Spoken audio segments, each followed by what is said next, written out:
Alam nyo ba, na ang pelikulang Platoon, ay ang una sa 3 Vietnam War films na idinirek ng dating Vietnam War veteran na si Oliver Stone. Ito ay pinagbibidahan nina Willem Dafoe, Tom Berenger, at batang aktor noon na si Charlie Sheen.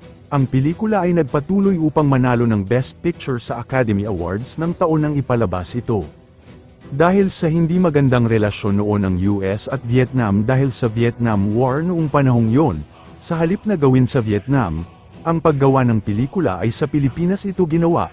Kinunan nila ang mga eksena ng labanan sa paligid ng Luzon, sa Cavite, sa bundok ng Makiling, at ibang mga eksena sa Villamor Air Base. Naging makatutuhanan nito na akala mo ay sa Vietnam ito ginawa.